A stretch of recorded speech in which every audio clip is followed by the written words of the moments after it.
Good morning students. Last class में हम लोगों ने 9th क्लास हिस्ट्री का चैप्टर स्टार्ट किया था, फ्रेंच रेवोल्यूशन। उसके अंदर हम लोगों ने देखा था 14 जुलाई 1789 को जो आउटब्रेक हुआ था इसका फ्रेंच रेवोल्यूशन का, उसको हमने देखा था कि उसके अंदर क्या क्या हुआ था। हमारे सामने क्वेश्चन एराइज था कि ये सब क्यों हुआ, why all these things happen. Clear है? तो ये समझने के लिए हमें फ्लैशबैक में चलना पड़ेगा, और फ्लैशबैक में जाने से पहले फ्लैशबैक में जाते हैं हम लोग, तो हम लोग देखते हैं सबसे पहले हम क्या सोसाइटी को समझते हैं कि फ्रेंच के अंदर जो सोसाइटी थी वो किस तरीके से थी। दूसरा, उस समय पर किस, जैसे हम लोग बात कर रहे थे कि मोनेट्स थे वहाँ पर किंग थे, तो कौन से किंग थे, उन किंग का नाम क्या था, किस डायनेस्टी से बिलोंग करते थे, ये सब कुछ हम इस वीडियो के अंदर देखेंगे। क्लियर? तो सबसे पहले हम लोग किंग के बारे में थोड़ी सी इंफॉर्मेशन लेते हैं कि French society during the late 18th century. अच्छा, सबसे पहले आप ये समझिए 18th सेंचुरी का मतलब क्या है। लेट 18th सेंचुरी ये लिखा हुआ है, 18th सेंचुरी कब से कब होती है बेटा? 17, ध्यान रखिएगा, 18th सेंचुरी की बात कर रहा है तो ये 1701 से लेकर कब तक की बात कर रहा है? 1799 की बात कर रहा है। क्लियर बेटा? तो आपको पता है कि फ्रेंच सोसाइटी कब की बात कर रहा है? लेटेस्ट 18th सेंचुरी, यानी कि 1799 से पहले की बात कर रहा है। क्लियर है? तो देखिएगा इन 1774 में जो फ्रेंच के जो राजा थे उनका नाम था लुइस 16। क्या नाम था? लुइस 16।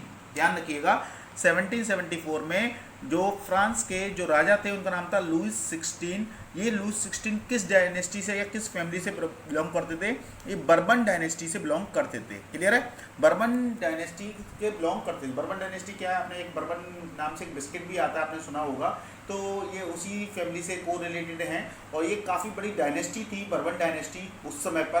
क्लियर है? तो ये उस डायनेस्टी से बिलोंग करते थे। क्या नाम था इनका? लुइस 16। क्लियर है? इन लुइस 16 की जिस समय ये राजा बने उस समय पर इनकी उम्र करीब 20 साल के पास थी। इनकी शादी हुई थी किसके साथ में? ऑस्ट्रियन प्रिंसेस थी मैरी एंटिनो।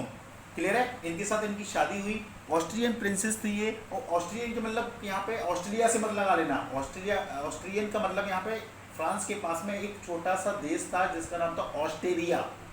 क्या नाम था बेटा? ऑस्ट्रेलिया। ऑस्ट्रेलिया की ये प्रिंसेस थी जिनका नाम था मेरिन एंटिनो। क्लियर है बेटा? अपॉन दिस एक्सेशन, जिस समय ये जब ये राजा क्या हुआ, अपनी गद्दी पर बैठा, या ये जब ये राजा किस पर आया, पावर में आया, तो इसने क्या पाया? इसने ये पाया कि इसके पास जो ट्रेजरी थी वो क्या थी? एम्प्टी थी। ये समझिए थोड़ा सा कि जिस समय ये लुइस 16 राजा बने तो इन्होंने क्या देखा कि इनके पास जो राजा महाराजा होते हैं बेटा, इनके पास ट्रेजरी होती है। ट्रेजरी इनकी पैसा जो होता है, इनके पास जो धन दौलत होती है, तो इनके पास जो तिजोरी होती है, तो इन्होंने क्या पाया कि इनकी जो तिजोरी थी वो खाली थी, यानी कि इनके पास में क्या नहीं था? अपने देश को चलाने के लिए क्या नहीं था? पैसा नहीं था। क्लियर है? कब? जब ये कौन बने? राजा बने। तो upon this accession be found an empty treasury, यानी कि जब ये क्या बने? राजा बने, तो इन्होंने क्या पाया? एम्प्टी ट्रेजरी पाई, यानी कि इनके पास में क्या नहीं थे? पैसा नहीं था। अब उसके पैसा क्यों नहीं था, उसके पीछे रीजन हम लोग नेक्स्ट वीडियो के अंदर पढ़ेंगे कि क्या रीजंस थे जिसकी वजह से फ्रांस का जो ट्रेजरी थी वो एम्प्टी हो चुकी थी। वो हम नेक्स्ट वीडियो के अंदर पढ़ेंगे। पूरा एक वीडियो मैंने इसी के लिए बनाया है कि क्या रीजंस थे जिसकी वजह से फ्रांस की जो ट्रेजरी थी वो एम्प्टी हो गई थी। उसके रीजंस के बारे में मैं नेक्स्ट वीडियो में बताऊंगा आपको मैं। तो यार फिलहाल आप सिर्फ इतना समझ लीजिए कि फ्रांस का जो उस समय पर शासक थे वो कौन थे? लुइस 16 थे। उनकी शादी किसके साथ में हुई थी? ऑस्ट्रियन प्रिंसेस के साथ में हुई थी। दूसरा ये समझ लीजिए जिस समय पर वो राजा बने उस समय पर उनके पास में जो ट्रेजरी थी वो कैसी थी? एम्प्टी थी, यानी कि उनके पास क्या नहीं था? पैसा नहीं था। ठीक है ना? अब देखते हैं, अब हम उसकी सोसाइटी की बात देखते हैं कि उस समय पर फ्रेंच की जो सोसाइटी थी या फ्रांस की जो सोसाइटी थी वो किस तरीके से डिवाइड हुई थी। तो उस समय पर फेडुअल सोसाइटी थी। फ्रांस के अंदर कौन सी सोसाइटी थी? फेडुअल सोसाइटी। फेडुअल देखिएगा मैंने यहाँ पे लगाया फेडुअल सोसाइटी ओल्ड रिजाइन, यानी कि ओल्ड रिजाइन में फेडुअल सोसाइटी थी। ओल्ड रिजाइम मैंने क्यों लिखा है? क्योंकि देखिए ओल्ड रिजाइम कब तक चला देगी? ये फ्रांस में जो रेवोल्यूशन हुआ था वो कब हुआ था? 1789 में हुआ था, है ना? और हम कब की बात कर रहे हैं? लेट 18th सेंचुरी की। तो 1789 के बाद में चीज़ें चेंज हो गई थी। क्लियर है? तो ये कब की बात कर रहा है? 1789 से पहले की बात कर रहा है। उस समय पर क्या लागू था? ओल्ड रिजाइम लागू था। और ओल्ड रिजाइम के अंदर कौन सी सोसाइटी थी? फेडरल सोसाइटी थी। फेडरल सोसाइटी समझिए, फेडरल सोसाइटी क्या होती है? फेडरल सोसाइटी वो सोसाइटी होती है जिसमें जो जमीनों के मालिक होते हैं वो कुछ ही लोग होते हैं। क्लियर है? और वो जो ज़मीनों के मालिक होते हैं वो क्या करते हैं, अपनी ज़मीनों को किराए पर दे देते हैं दूसरे लोगों को और फिर उनसे प्रोडक्शन कराते हैं। क्लियर? तो इस तरीके की सोसाइटी को हम लोग फेडरल सोसाइटी बोलते हैं। तो हमारे यहाँ पे जो सोसाइटी थी, फ्रांस की जो फेडरल सोसाइटी थी, वो 3 स्टेट्स में डिवाइडेड थी। ये फर्स्ट स्टेट, ये सेकंड स्टेट, ये थर्ड स्टेट्स। क्लियर?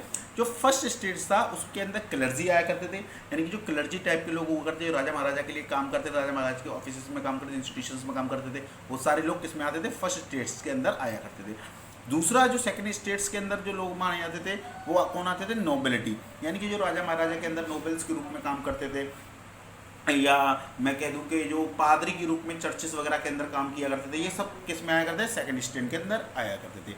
ये जो फर्स्ट स्टेट और सेकंड स्टेट के लोग थे, इनको कुछ प्रिविलेजेस प्रोवाइड किए गए थे। प्रिविलेज यानी कुछ छूट प्रोवाइड की गई थी। Enjoy privileges based on birth, यानी कि उनको कुछ छूटें दी जाती थी, कुछ चीज़ों में छूट दी जाती थी, सिर्फ किसके बेसिस पे, इनके बर्थ के बेसिस पे। यानी कि कहने का मतलब क्या है कि मेरा जन्म अगर किस में हो गया, क्लर्जी में फर्स्ट स्टेट में हो गया, तो मुझे बर्थ के हिसाब से मुझे कुछ छूट दे दी जाएंगी, कुछ चीज़ों में छूट मिलेंगी मुझे। क्लियर है? किसके हिसाब से छूट मिल रही है, बर्थ के हिसाब से। क्लियर बेटा? तो enjoy privileges based on birth, exception from the paying tax, और इनको क्या नहीं करना पड़ता था, टैक्स भी पे नहीं करना पड़ता था। फर्स्ट स्टेट और सेकंड स्टेट के लोगों को टैक्स पे नहीं करना पड़ता था। ध्यान रखिएगा इस चीज को कि फर्स्ट स्टेट और सेकंड स्टेट के लोगों को एक तो कुछ बर्थ के हिसाब से प्रिविलेजेस मिलते थे, छूट मिलती थी बर्थ के हिसाब से, और दूसरा इनको टैक्सेस भी पे करने की जरूरत नहीं पड़ती थी। क्लियर है? फर्स्ट स्टेट्स के अंदर क्लर्जी आया करते थे, सेकंड स्टेट के अंदर नोबिलिटी आया करते। क्लियर है? यहाँ तक थर्ड स्टेट जो था, ये थर्ड स्टेट्स के अंदर पीजेंट्स थे, मर्चेंट्स थे, लेबर थे, ये सारे लोग इसके अंदर थर्ड स्टेट्स के अंदर आया करते थे। और यही थर्ड स्टेट्स के लोगों को क्या करना पड़ता था, टैक्स पे करना पड़ता था। दे वर ऑब्लाइड टू पे टैक्सेस, रेंडर्स एंड सर्विसेज, यानी कि इनको ही सारी सर्विसेज प्रोवाइड करनी पड़ती थी, इनको ही सारा रेंट वगैरह प्रोवाइड करना पड़ता था, इनको सारा टैक्स वगैरह प्रोवाइड करना पड़ता था। यानी कि मैं दूसरे शब्दों में कहूँ तो पूरे देश को चलाने के लिए जो पैसा प्रोवाइड करेगा वो सिर्फ एक ही स्टेट करेगा। कौन सा state? Third state. First state और सेकंड स्टेट्स के लोगों को कुछ भी पे नहीं करना है। और अगर मैं फ्रांस की उस समय भी जनसंख्या की बात करूं बेटा, तो वहां पर 90% जो जनसंख्या थी वो थर्ड स्टेट्स के अंदर आया करती थी, और 10% जनसंख्या किसके अंदर आया करती थी, फर्स्ट स्टेट और सेकंड स्टेट के अंदर आया करती थी। लेकिन जो 90% जो जनसंख्या जो थर्ड स्टेट्स के अंदर आया करती थी, उसमें से 60% जनसंख्या के पास अपनी जमीनें नहीं थी। वो लोग किनकी जमीनों पर काम किया करते थे, तो फर्स्ट स्टेट और सेकंड स्टेट्स की जो लोग थे उनकी जमीनों पर वो काम किया करते थे। क्लियर है? इस समय पर दो तरीके के टैक्सेस लगते थे। एक का नाम था 33 tax levied by the church. ये टैक्स किसको देना पड़ता था, चर्चेस को, यानी कि थर्ड स्टेट्स के लोग 33 नाम का जो टैक्स होता था उसको किसको प्रोवाइड करते थे, चर्च को। क्लियर है? ये कितना होता था कि जितना भी प्रोडक्शन होता था उनके फीड्स का, उसका 1/10। क्लियर है? 1/10 क्या होता था, प्रोडक्शन होता था। दूसरा जो टैक्स होता था हमारा वो होता था तहली। ये टहली जो होता था एक तरीके का डायरेक्ट टैक्स होता था, और इसको कौन, डायरेक्ट राजा लेता था। Tax to be paid to directly to the state, state यानी कि राजा या गवर्नमेंट। क्लियर है? तो यहाँ पर आपने जो समझा इस वीडियो के अंदर वो मेनली हमने जो 3 चीज़ें समझी हैं। पहला तो हमने ये सीखा कि फ्रांस के ऊपर किसका रूल था, तो आपको पता चला कि लुई 16 का रूल था। किस जनरेशन, जैसा कि हम लोगों ने देखा इस वीडियो के अंदर हमने 3 चीज़ें देखी।